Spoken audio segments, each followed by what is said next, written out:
Professor Hope Magidimisha-Chipungu is my guest today on Future Cities Africa. She's a professor of town and regional planning at the University of KwaZulu-Natal, SARChI Chair for Inclusive Cities, and an academic leader for planning and housing. Professor Hope, welcome. Can you give us a quick tour of your background and some major highlights? Okay, thank you very much. I think you have already started with my highlights. Like I said, I'm an associate professor at the University of KwaZulu-Natal. I'm currently a SARChI Chair for Inclusive Cities. Now, my SARChI Chair is focusing on 4 domains in the cities, which is women and children, race and class, migrants, and of course, just class, how inclusive our cities are. That's what I'm focusing on. But the other stuff about my career profile, I think you've nailed it.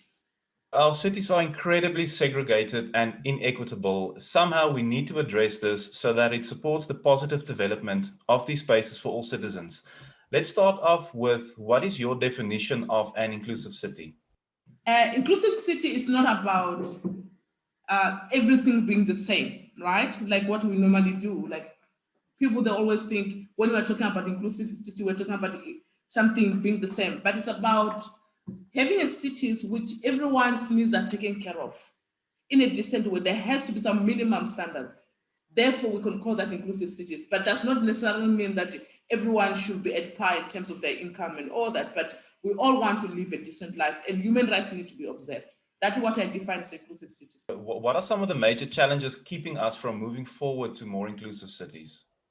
There are quite a number of challenges which stop us from moving towards inclusive cities. But I will just look at 2 of them because otherwise we can spend the whole morning talking about the challenges.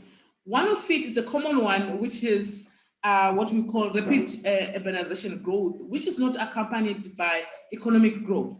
So you are having a massive of people coming into our urban spaces, but the economy remains the same. The infrastructures remain the same. So that on its own contribute towards inclusive, our cities not being inclusive. Then, and I think if you read around, academics and researchers will tell you that about 50% or 77% people in Nigeria, they're moving into cities every hour. And if you do your maths, we're talking about close to 1,000 every day moving into cities in search of better life. What does that tell you?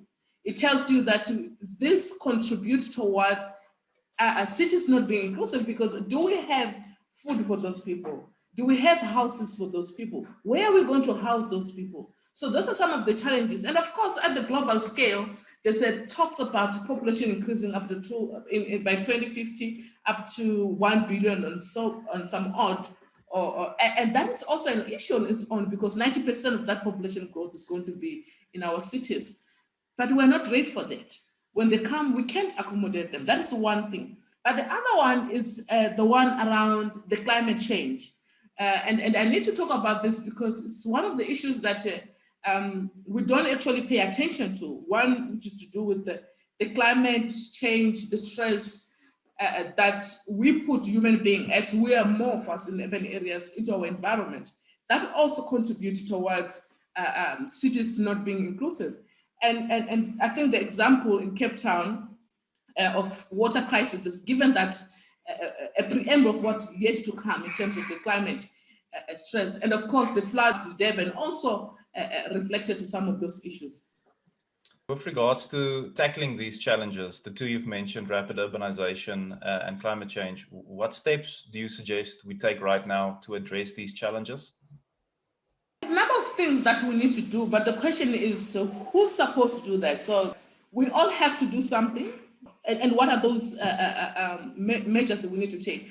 The major thing, and it's very underrated, is the issue around change of attitude, right? We need to change our attitude. And if you look at it around most of the cities, you realize that, especially if in South Africa, I've seen a number of projects, a replica of projects across disciplines, across government departments, different sphere of government. They're doing the same thing. So instead of having us doing the same thing all over again, let's work together, let's change together. We are all working together towards one common goal of improving the life of our people. There's no need for us to have so many layers and layers of projects, so many researches done out there not being implemented. We need to realize that whatever we are doing for the benefit of our people, we're doing for the benefit of the country as a whole. So we need to change attitude too. We need to balance our development. Most of the infrastructure development is happening in urban areas.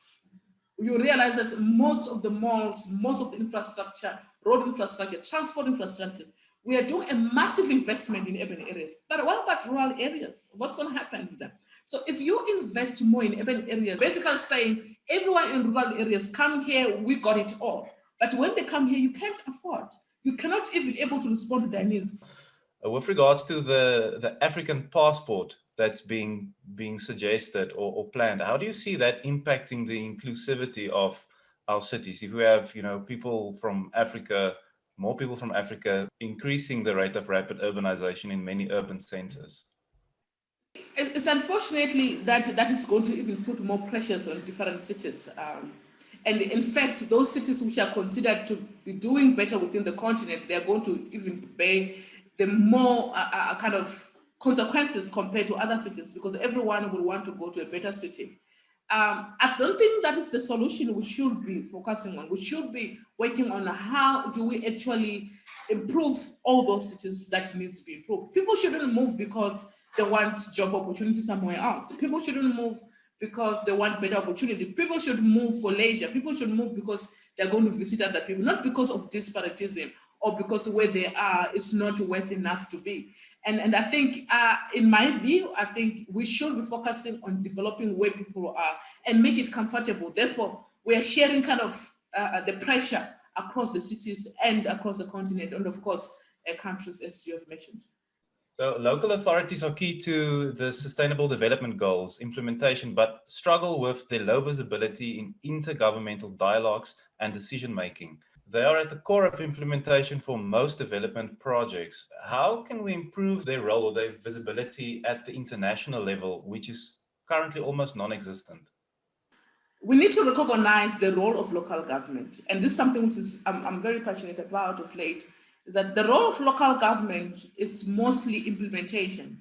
They are closer to the people. They are closer to the struggle of the people. They understand what is happening on the ground.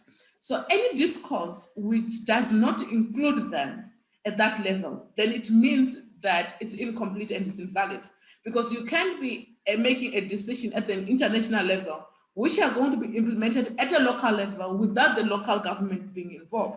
Now, having said that, I'm therefore suggesting that it will make a lot of sense to have people or at the international level deliberately creating space for local government. Make them visible, engage them into the dialogue. Don't give instruction. Don't come to them and say, yeah, we went there as a national government. Local government should be doing this. No. Local government should be part of the discourse and should be able to make some of the recommendations because they deal with the struggle of the people. So I'm of the view that until such a time when we put local government where it deserves and elevate it based on its role, I think local government where it is now, it's being undermined and not taken serious compared to the role it's doing and deliver the service they are delivering to our communities. How do you see town and regional planning change in a post-pandemic world? Is it back to normal or is there a new normal? From where I'm sitting, I'm thinking this is the new normal that we have. And I think most people and academics and researchers have alluded to that. And it works for both, for better and for worse at times in some instances, because it's very expensive. Some people that just don't have access to able to do a number of things, job opportunities are being lost in the process because of the pandemic. But looking at it closely, planners need to realize that things have changed and they've changed permanently. And if things have changed permanently, what does it mean? It means that in your design, you have to be mindful of the fact that there has to be social distancing. Where are you going to quarantine people should they need be?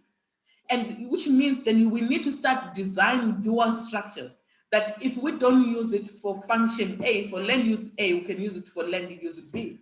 If you take a drive right now in the city of Durban, even in other cities, you will see how many, most of the cities are, most of the buildings are empty. People, they're at home, they're working from home. Some of those offices, they're designed in a way that you can't do anything, they just have to be offices right now. So now when we're going further from here now, we need to start thinking about things like this. What to happen if we're not using the space? What else can we use it for? And I think planners need to be mindful of that. And going forward, this is the norm, and we need to start thinking about it seriously. If we lived in a world where magic wands existed and I gave you a magic wand, what one piece of legislation or one piece of thinking or doing would you change, and why would you do that? Okay, I think what I will change, and really I'm talking about my wish here. I've seen how cities operate, and I've traveled around, I've seen around, and there's this notion of better cities, right? This notion that cities are more competitive by nature. They want to always do better than the other. City A want to do better than city B. And there's nothing wrong with that. Those are the cities which are just being ambitious. But the problem comes when we focus on being better in terms of the international standards and comparing with ourselves with other people, but not responding to the needs of the people. Now, what am I trying to say here? What I'm saying to you is that if there's anything we need to change, and I would want us to change, is exactly that. Let's focus on creating cities which respond to the people's needs, those who are residing in the cities, right? And of course, and those who are coming into the cities, but not cities which are just good to compete with others. Because cities are like individuals. They aren't the same. They're dynamic, they're organic. They have to respond to people's needs, those who are staying in that particular space. And what I've seen around is that we've got cities which are very good at the international standards and compared with other cities, but they're not responding to people's needs. They've got very good infrastructure, which the communities within that particular space don't need. And I don't think that's how we should be doing cities. If we can change that way of thinking, we design cities for our people, tailor-made cities. That's what I'm advocating for here. So how do you see African cities change, if at all, over the next, say, 5 years? What are you hoping to see?